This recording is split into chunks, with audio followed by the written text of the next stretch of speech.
Welcome back to Railroads Online, and we're up to episode 20 of the playthrough series. And we are up at the Sawmill, and I've just loaded up a full load of cordwood so that we can get some more money together so that we can get the last of those 5 hoppers that we need. Open up our doors and windows here, and we better check our fire. It's guaranteed it'll be a little bit low. Oh, it's not too bad. Let's throw a little bit of wood in there. And let's head off. We're heading down to the smelter. And when we get there, we'll do a little bit of building at the smelter because we haven't put in the loading side yet underneath the cranes. This is a heavy load. It's taking a while to get going. Give it all the beans.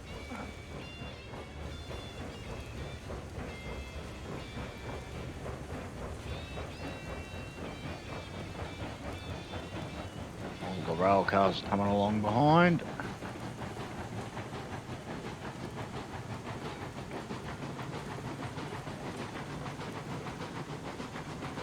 Slowly getting up to speed.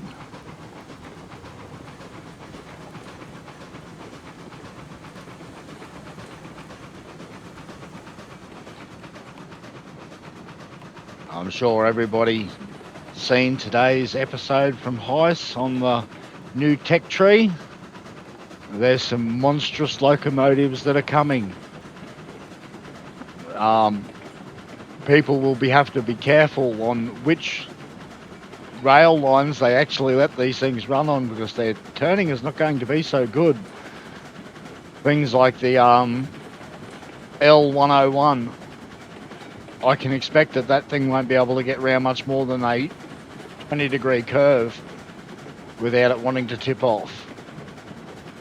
But we'll have to see how that plays out as well in the new spine update because of the way the trains will interact with the track in that. It won't be the same as it is now where we've got per wheel physics. It's more of a slot car set where you've got a fixed point on the train, or each carriage has got a fixed point at which it follows the track on, and there's a predefined set of parameters for when it will derail, instead of this being like a full physics-based setup. This is a lot more entertaining and a lot more random as to when you will fall off, having the physics like this, but it's just too CPU intensive and far too intensive with too much data to be sent for it to work on a multiplayer level. This would make a great single-player train game as the way it is now.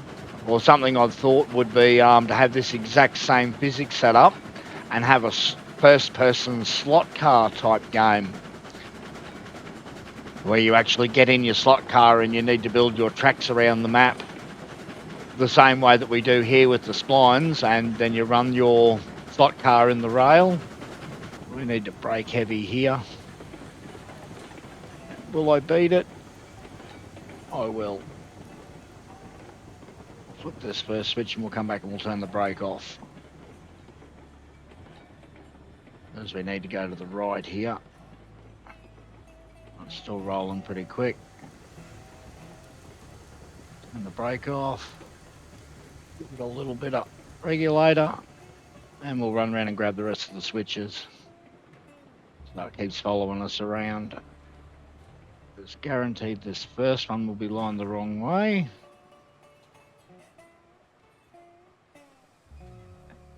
The second one is correct. The third one is correct. And we just came up from the smelter. So these last two should also be correct. They are.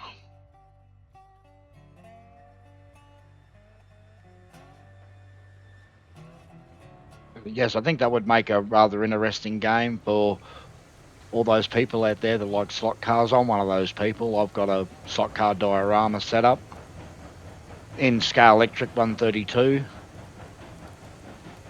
to have a game that works similar to how this train game works, but with slot cars.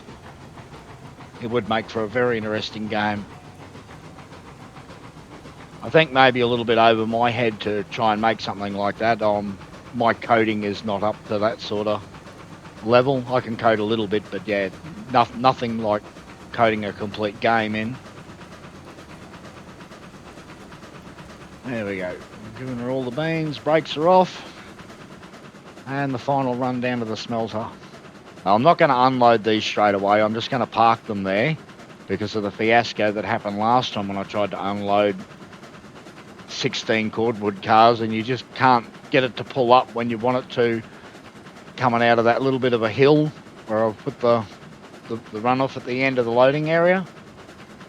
But instead I'll put in the loop around to the loading side.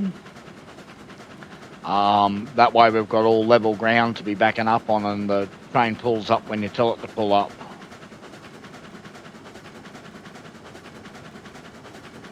It still looks like we've got 16 on there.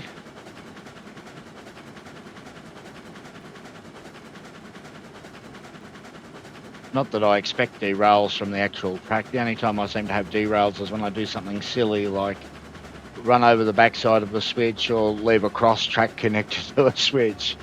That was a little bit of an oof moment yesterday. It's not the first time I've done it, and it more than likely won't be the last time that I do it.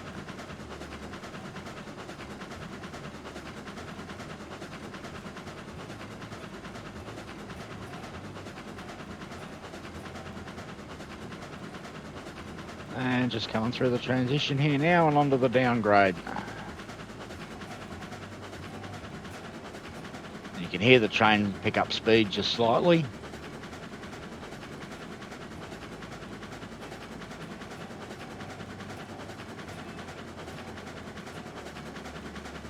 I probably should check the water on this Cookie Monster. I haven't checked it in quite a while, and we've done a few trips.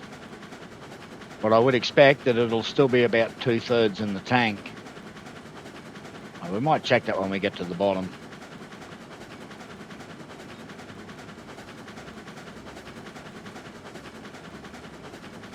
Providing, of course, we don't have any fall-offs on the way down. Not expecting that. We've done this before at no brakes and full regulator.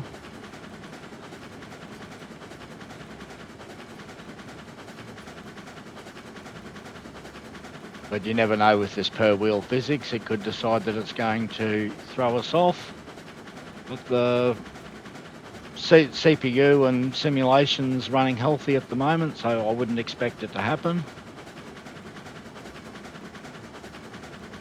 Really nice how it snakes its way down over the mountain when you keep close into the edge of the hill, follow the terrain. Looks really cool.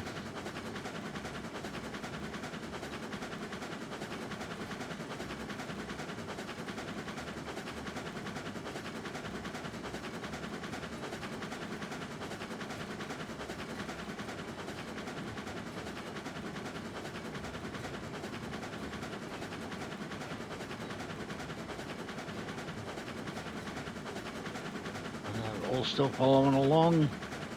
This is the only tight curve on this whole line.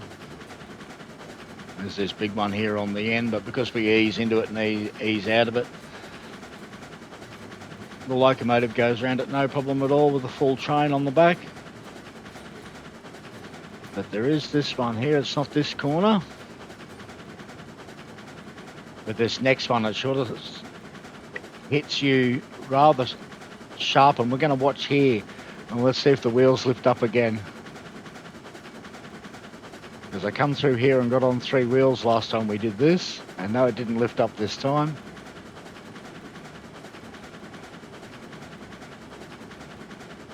Nearly at the bottom.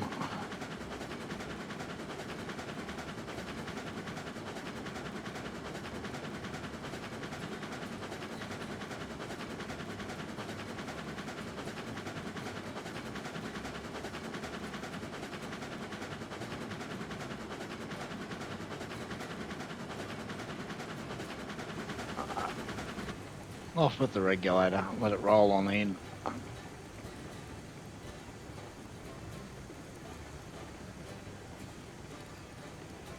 We want to get into this unloading lane.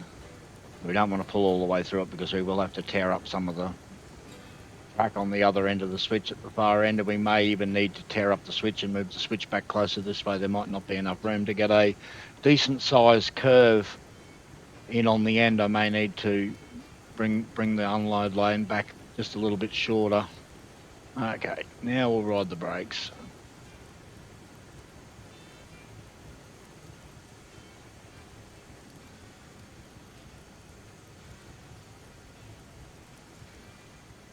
And that seems about good. All right, let's have a check of this water level in the tender. Oh, look at that. It's still an easy 3/4 full. That's something that really needs to be fixed. Okay, and now we're onto a little bit of building.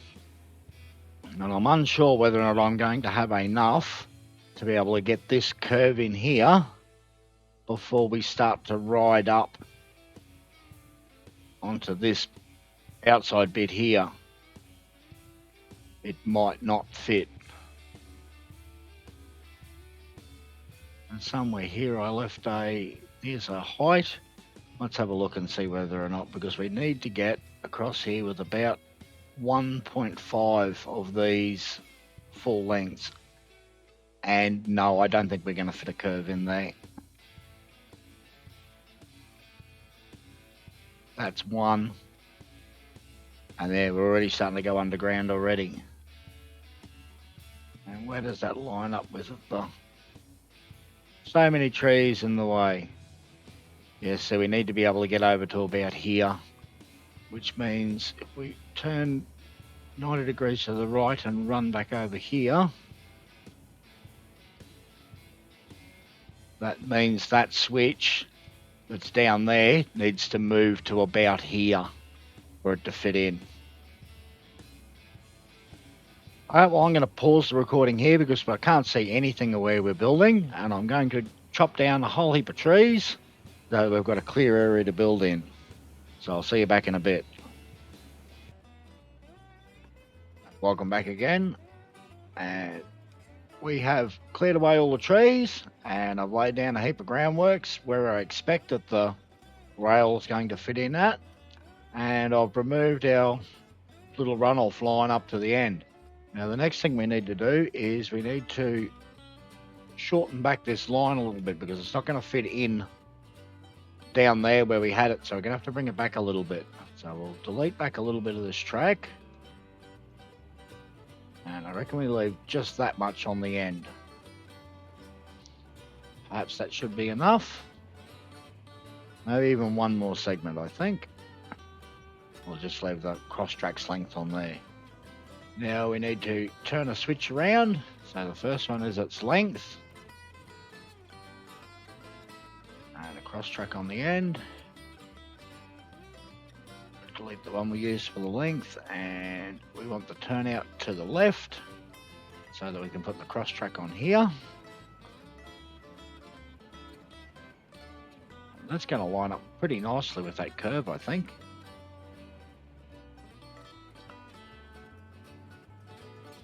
Okay, and now we need to measure back again with the length of this one.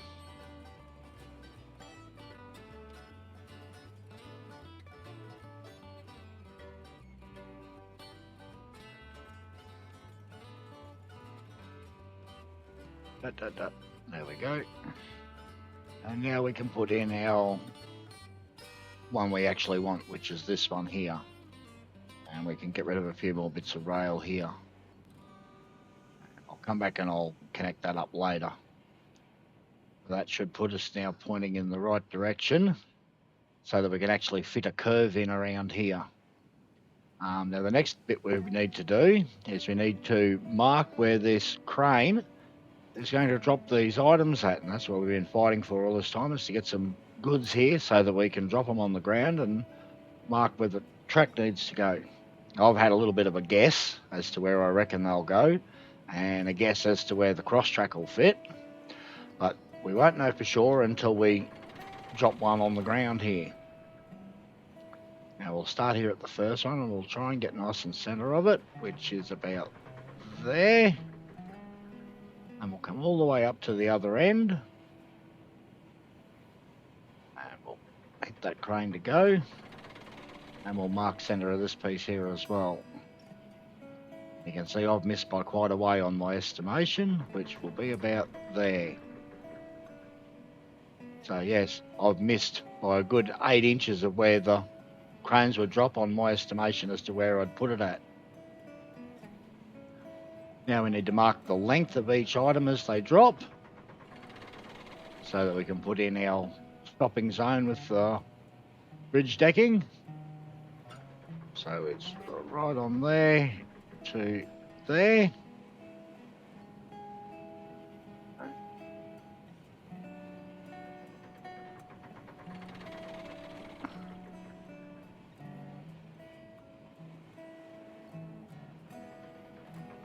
There to there.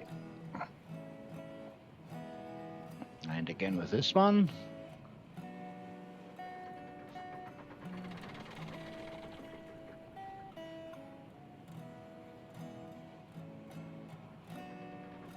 There to there. And the last one.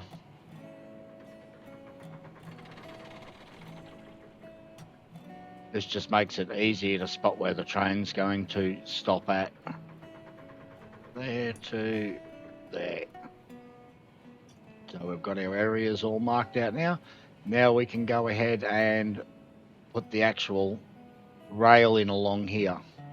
And to ease up the confusion on things, we might actually remove the first piece I put in, because that will get rid of some of the confusion as to where things are going to sit at.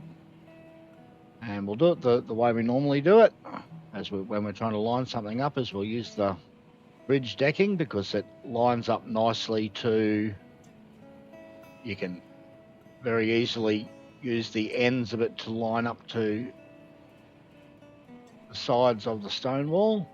And we'll end the spline, that way that puts this center of there, and then we'll grab out a second one and do the same again. Try and get it somewhere center of the equally amount sunk. And we'll do it one more time.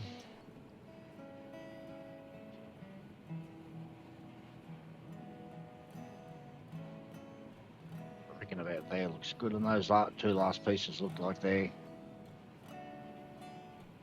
nicely lined up. And we'll put a cross track on the end.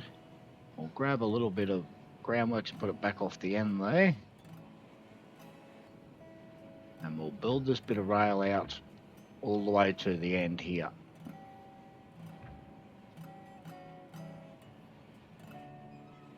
Put a cross track on the end, and well, that's going to mark where we're going to run our line through it. Now as that cross track, we can delete all the stuff out of the middle.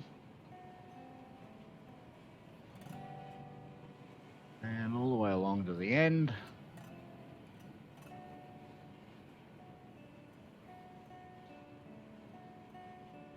Now we'll build across it with normal rail. Which, yeah, we're going to have to come a little bit short here, because we need to be able to fit a piece in that fits to there. And then we want to mark the end with that. And then a piece in that lines up with that edge, so that we get control points in the right spot. And we'll come a little bit shorter there. So it's only 7 tie segments in between the two. And then we want to mark a full length on this one to the end. The little piece in the middle,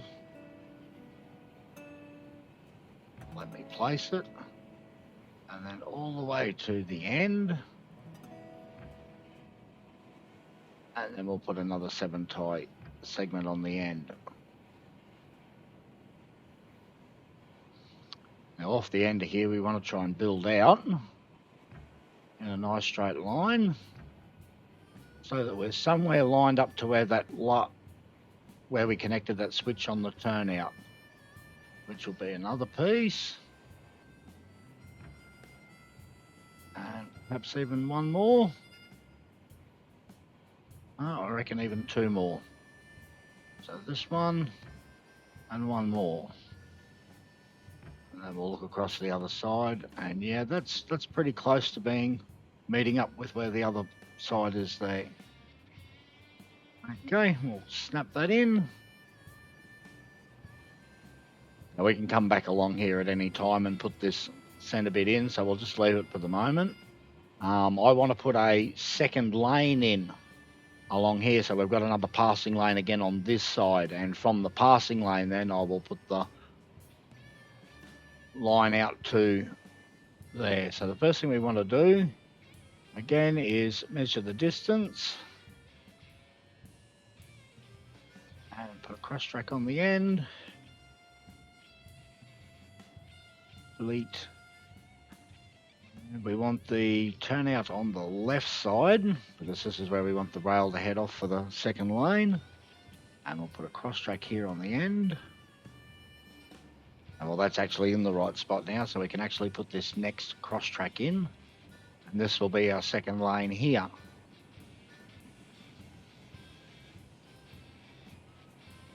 And then from this point here, this will curve around into what will be a yard up there. I've put a lot of groundworks up there. There'll be a yard and a very long-tailed Y so that we can turn a full train around.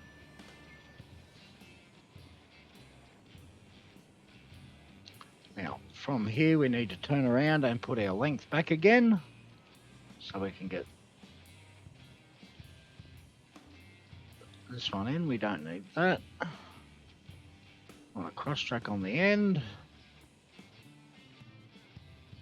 Remove that. Now we want to have the stand on the left side with the turnout on the right side. So we want that one in there, and there we go. That's got them both lined in. And we can build this little short section of track across the middle of here. And we can remove this cross track now because we need to have it a cross track spacing apart. Now we need to repeat what we did on this end down on the other end.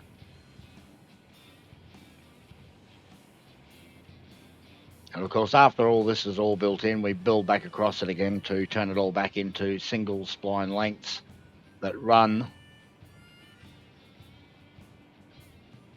full distance between each object.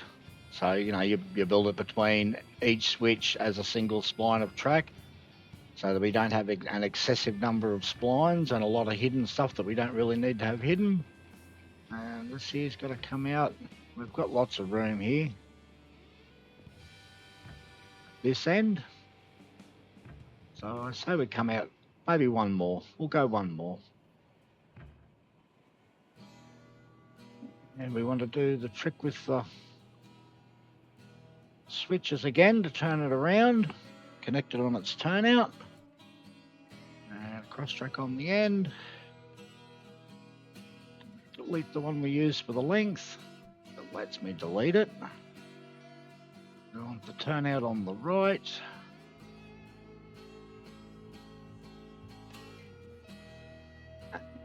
Cross track here on the end, and we can already put in this next piece here, which will be a on the right and there like that. And hopefully we've got enough distance there. Maybe we needed to go a little bit further here before we put this in. I think perhaps we needed to go further. How much distance have we got between those two? Ooh, it might fit in there. Oh, we can put in the second lane now. This cross track's finished with. We can put in the second lane here, which will be the passing lane.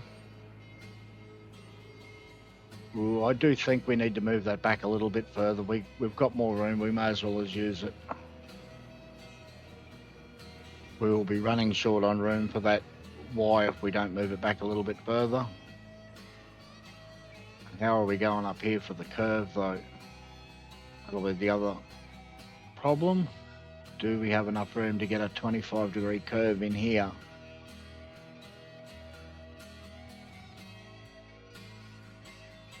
Or only just. We might go 1 cross track further. So we'll delete the cross track off the end of here, delete that. Add one more cross track to the end of there.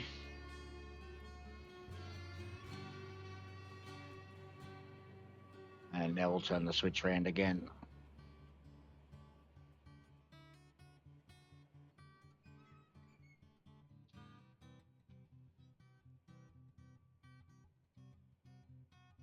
Now we want the turnout to the right.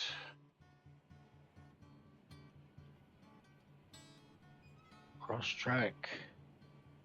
And we want the turnout to the left with the stand on the right.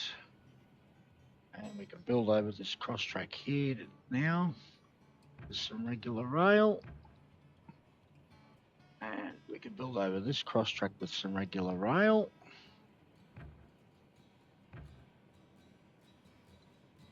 Get rid of that one, get rid of that one. Delete that.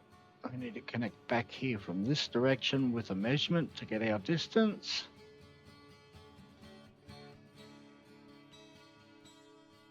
Cross track on the end.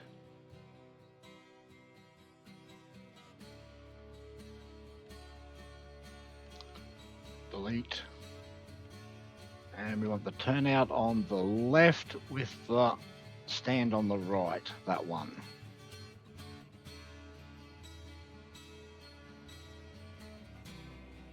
Yes, this song here has a very Guns N' Roses Patience feel to it.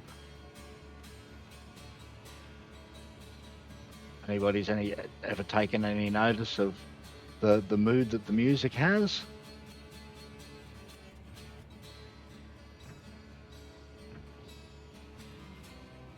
And we can just build along here straight now, and this will meet up with the switch at the other end, provided we did it all correctly, of course.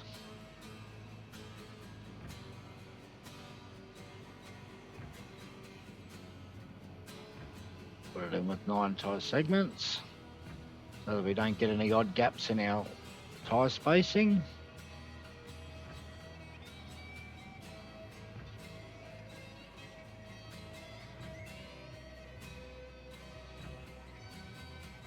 And that should be about 2 pieces. And if anyone's ever noticed, if you put down, I'll just do a little bit of a show here. Put down a 9 and then put on the alt lock and put down another 9. Those 2 pieces are almost half the distance of one full segment. See that? So you're almost splitting the track perfectly in half. It's just slightly longer, about 2 inches longer. So the 9 tie segments is basically half the maximum length that you can place.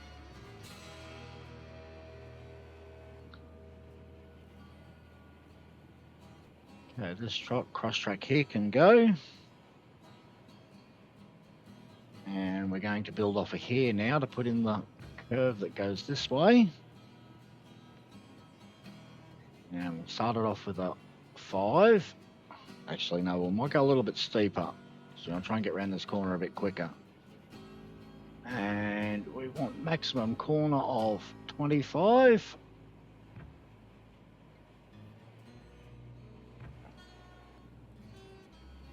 We want to try and aim this track to come around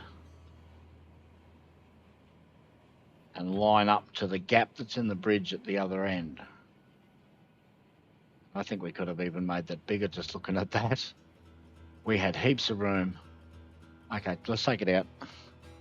We'll put it in at a, I'm going to go with a 21. We've got a lot more room than I thought we had. And we do have to get around this little bit of a hill here as well. We will go for a 5 for our first one. And then we'll go for a 21.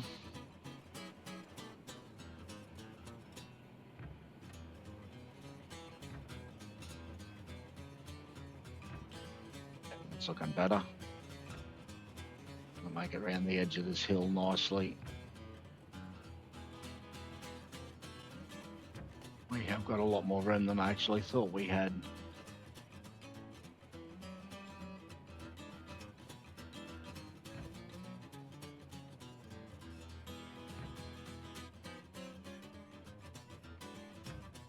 We can see that gap down there in the distance.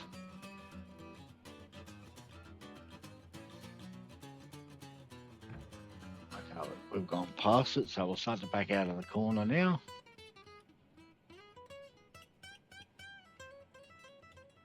I think we're gonna have to do a two-step to step out of it here, because it's that gap there we need to aim for.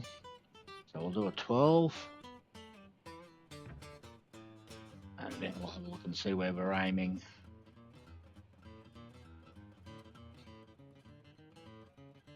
I'll have to check this to make sure we didn't get a funny wobble in the track. We got a wobble. That's no good. Lead back to here, build across the end, so I can continue the curve, put in a cord, and this one was 21.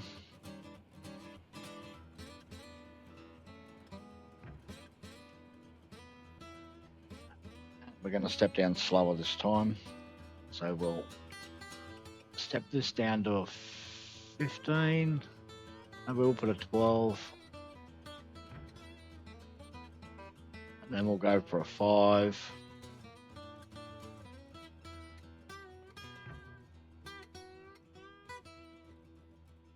We're still not lined to it. We need to go just a little bit more around, I think. We're just going to put a couple of 5s in, I think. And that just doesn't look right. Try again. Delete the cord.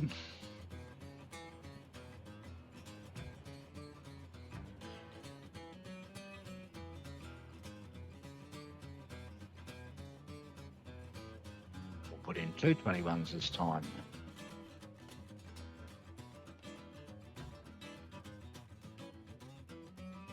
And then we'll put in the 12. We're still already too far around.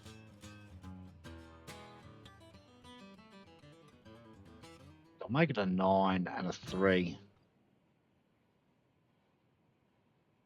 That should divide up that 12 nicely. And now we're pointed somewhere in the right direction. That must be better. We do want this one to run down the left-hand side because we want to put a... And we'll build a little bit further down here because we want to put a yard here on the right-hand side. Long enough to at least be able to fit the 10 hoppers. Looks like we've aimed pretty good there. And how does that corner look now? That looks much better. Okay, and we'll end that there.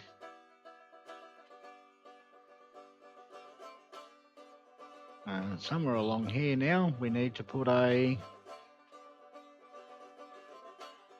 And the one right after the 3, which should be that one. And I know we can delete 3 out of there. We'll put a cross track in there. And start and click from out here and wipe it across the switch. And that one's got to go as well. Cross track on the end.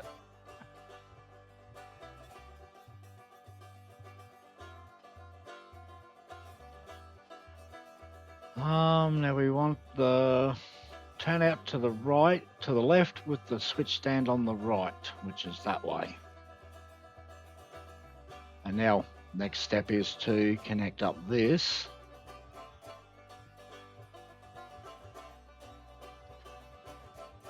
Back onto somewhere here will be our piece, and here it is here.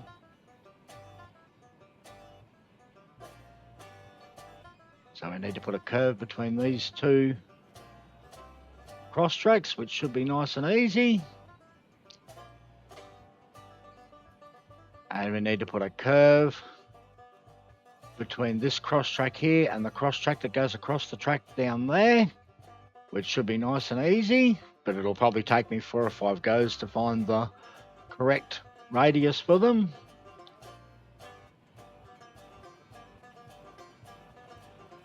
And then it's the same thing here on the other end, which I'm just going to take a guess here. And we want to build from this side. Actually, before we do that, let's have a look at our recording time, and our time is up. So our last step at this end again is to put a curve between this cross track on this side and that cross track on that side. And this one should, and it should be less than 25, because if this was coming from a straight, it would be 25, but because I've turned them in slightly to start off with the switch on both sides, it should reduce it back to about a 24 or a 23 for this corner that goes around here. But it's just going to be a bit of trial and error, and I'll put in these last couple of curves and the yard at the other end off camera, because that's all we have time for today. So thank you for watching. Like and subscribe, and I will catch you in the next episode.